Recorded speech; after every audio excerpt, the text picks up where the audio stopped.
안녕하세요. 이번 시간엔 두 번째 시간으로 파이어베이스로 모든 걸 해결하기에 앞서 이제 웹 서비스에 대한 개론을 조금 알아보는 시간을 가져보려고 합니다. 이미 충분히 웹 서비스란 어떤 건지 개념을 아시는 분들은 이번 강좌를 스킵하셔도 무방하지 않을까 생각이 들고요. 아마 슬라이드 형식으로 설명을 해드리는 건 이번이 마지막이 되지 않을까 합니다. 다음 강좌는 실제 데모 위주로 설명을 해드리도록 하겠으니까 조금 지루할 수 있지만 이번 강좌만 잘 넘어가시면 될 것 같습니다. 그럼 본격적으로 설명을 드리기에 앞서 용어 정리를 잠깐 하자면 웹 플랫폼 혹은 웹 앱이라는 용어가 있습니다. 좀 더 명확히 짚고 넘어가자면 웹 플랫폼은 제공되는 URL이 있고 우리가 친숙한 크롬, 익스플로러, 파이어폭스 등 다양한 디바이스 브라우저를 통해서 접근이 가능하게 만든 어플리케이션을 웹 플랫폼이라고 보시면 될 것 같고요. 웹 앱이란 마치 앱처럼 느껴지지만 이런 URL을 감싸고 있는 껍데기 앱이라고 보시면 될 것 같아요. 그 예로 뭐 네이버나 다음이나 뭐 페이스북 같은 초창기 페이스북이요. 그런 걸 보시면 될 것 같아요. 보통 이렇게 만드는 이유는 이제 네이티브 앱으로 생으로 만들기에는 이제 개발부터 해서 이제 나중에 유지보수하기가 너무나 우리가 손이 많이 가죠. 그런 경우가 있고 또 하나는 이제 디바이스 제어가 굳이 필요하지 않은 앱이에요. 근데 앱스토어나 구글 플레이에 배포를 해서 사용자들이 접근을 할 수 있게 하려는 한 가지 이유가 될 수가 있어요. 잠시 딴 얘기를 하자면 1년 전쯤인가 네이버 디자이너와 같이 이제 웹 서비스를 따로 기획할 일이 있어서 해커톤을 가진 적이 있었는데 그 친구랑 이제 디자인 관련돼서 이런저런 얘기를 하다가 디자인을 좀 이쁘게 좀 뽀낼 수 없냐 이런 한풀이를 제가 한 적이 있었어요. 근데 웹이라서 어쩔 수 없다라고 얘기를 하더라고요. 그래서 뭔 얘기냐 그랬더니 웹 디자인이랑 앱 디자인이랑 너무 다르다는 거예요. 그래서 뭔 소리냐 그랬더니 이게 앱 디자인이에요. 제가 샘플러 하나 좀 캡처를 했는데 이게 앱 디자인이고 이게 웹 디자인입니다. 그 친구 말에 의하면 앱 디자인이 좀 더 이렇게 뭐라고 할까요? 쫄깃쫄깃하다고 해야 되나? 그런 느낌이 있고 웹 디자인은 약간 뭐라고 할까 이게 스태틱한 좀 그런 느낌이 텍스트 감성이 좀 난다. 좀 느껴지시나요? 모르시면 그냥 웹으로 가셔도 돼요. 모르시면은 사실 디자인 관점만 보면은 앱으로 가는 게 이쁘긴 하거든요. 그만큼 우리 손이 많이 가서 그렇지. 근데 구축하시려는 웹이 혹은 앱이 뭔가 디자인에 크게 상관이 없고 뭔가 디바이스 제어하지 않는 그런 거다. 그러면 웹으로 구축을 하시고 나중에 강좌 끝에 제가 설명해 드리는 웹 URL만 가지고 앱을 자동으로 컨버팅 해주는 사이트가 있어요.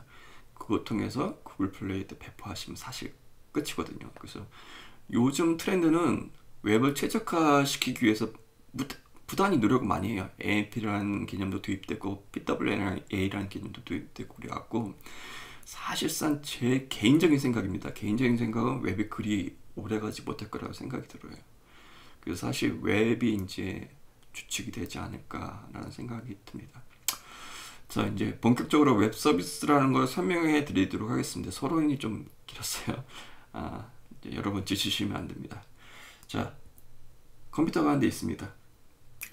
여러분이 나중에 구축하시게 될 게 이런 디바이스에 최종적으로 보이게 될 거예요. 근데 사실 웹 서비스의 모태는 이런 컴퓨터에 HTML이 보여지는 게 다였어요. 근데 세월이 흐르다 보니까 좀 더 요구사항이 점점 많아지게 됐죠. 그래서 HTML이라는 언어가 어떻게 변화가 되냐면 CSS라는 스타일 언어가 엉기 시작했어요. 그래서 뭔가 이렇게 스타일리시한 페이지로 보여지게 변화가 되기 시작했고 그러다 보니까 또 한 가지 요구사항이 뭔가 동적으로 뭔가 페이지가 움직였으면 좋겠어. 반응했으면 좋겠어. 이런 게 요구사항이 생겨나서 이제 자바스크립트라는 언어가 생겨나서 HTML을 제어하게 된 거죠. 그래서 요즘 사실 앵귤러나 리액트나 뷰라는 신규 웹 언어가 나오고는 있지만 모든 언어가 다 끝을 따라가다 보면 자바스크립트로 컨버전 혹은 빌드를 해야 구동이 되게 되어 있어요. 결국 웹에서의 자바스크립트는 일반 어플리케이션의 C 언어와 같은 녀석이라고 보시면 될 것 같아요. 그런데 여기까지 해도 HTML 그 이상도 그 이하도 아닌 거죠. 뭔가 데이터 관리를 하고 싶은 이제 욕심이 생겨난 거예요. 그런데 우리가 이제 DB가 이렇게 있으면 웹에서 일일이 DB로 다이렉트를 붙여서 들어갈 수 있는 구조도 아니고 이러다 보니까 중간다리 역할을 해준 녀석이 필요한 거예요. 그래서 서버 개념이 도입이 됩니다. 이 서버는 이제 자바나 노드.js로 만들어지게 됩니다. 근데 웹이랑 통신을 하기 위해서 톰캣이라는 어플리케이션을 이제 구동을 시키게 되죠. 그러면 어떻게 되냐면 웹에서 서버로 메시지를 던져서 서버에서 처리를 해서 다시 웹으로 던지는 역할이 생긴 거죠. 과거 정적인 데이터만 보여주는 게 이제는 웹에서 AJAX 통신으로 뭐 회원가입한다든지 예약을 한다든지 그런 뭔가 버튼을 눌렀을 때 그 데이터를 기본으로 서버로 메시지를 쏘고 그 메시지를 기반으로 데이터를 집어넣고 그 데이터를 기반으로 다시 웹에다 리플라이 해주는 이런 일련의 라이프 사이클을 가지게 된 거예요. 이런 거를 통틀어 이제 웹 서비스라고 보시면 돼요. 자, 여러분이 이제 만들고자 하시는 게 어디까지인지를 이제 정하시면 될 것 같아요. 단순히 홈페이지나 포트폴리오 페이지, 정적인 페이지다 라고 하면 이제 그냥 HTML하고 CSS만 있으면 되고, 뭔가 동적으로 웹페이지를 만들고 싶다라고 하면은 자바스크립트만 얹으면 되고, 뭔가 데이터를 처리하고 싶다 그러면 보시는 것처럼 DB도 올려야 되고 서버도 올려야 돼요. 자, 여러분은 이걸 다 하실 수 있으신가요? 전 이걸 알고 일단은 포기를 하지 않고 외주를 주기 시작했어요. 지금에서 생각해보니까 며칠 날렸네요. 예. 처음에 제가 기획한 게 2012년도에 안드로이드 앱스토어를 기획을 했었거든요. 근데 그 당시만 해도 구글 플레이어 하나에 통신 3사는 별로 인기를 못 끌고 있던 이제 시대라서 이걸 기획하면 잘 될 수 있겠구나 해서 제가 시작한 게 리눅스 서버 깡통 하나를 구입한 후에 이제 데이터 관리센터 IDC라고 하죠. 거기다 설치를 하고요.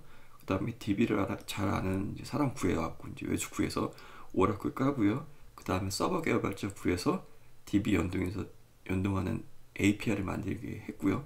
그 다음에 안드로이드 앱 개발자를 구해서 해당 API를 통한 인터페이스 화면을 구성하게 했어요. 결과는 참패입니다.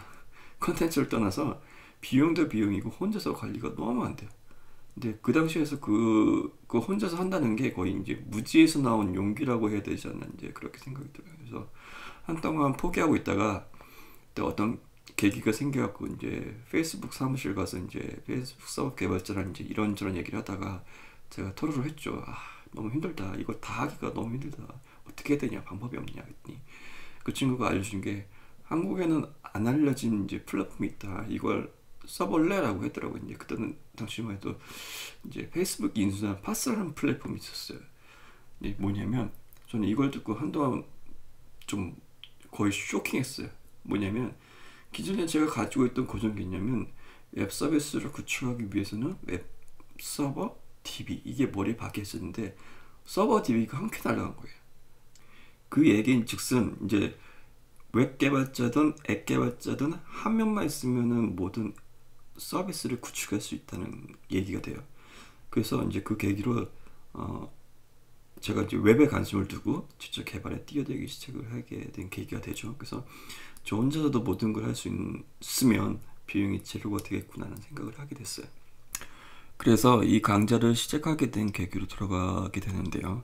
사실 파스라든지 이제 파이어베이스라든지 이런 걸 잘 모르시는 개발자분들도 계세요. 근데 개발자분들 잘못은 아니고 국내에 노출된 개발 환경 탓인 것 같아요, 제 생각은. 그래서 이 강좌를 듣고 이제 저와 같은 과오를 범하지 않고 초단기간 내에 원하시는 웹 서비스를 구축하시게 되면 이 강좌의 목표가 달성된 거라고 생각이 듭니다. 그래서 이 강좌는 일단 파스에 대한 강좌는 아니고 그보다 더 앞선 구글의 파이어베이스에 대한 강좌이니까 이 3단계 웹 서버 DB가 얼마나 많이 줄어드는지 이제 다음 강좌 때 한번 보시면 될 것 같습니다. 근데 사실 생각해 보니까 다음 강좌 한번 더 슬라이드로 설명을 해 드려야 되겠네요. 근데 짧게 하고 바로 이제 데모로 넘어가도록 하겠습니다.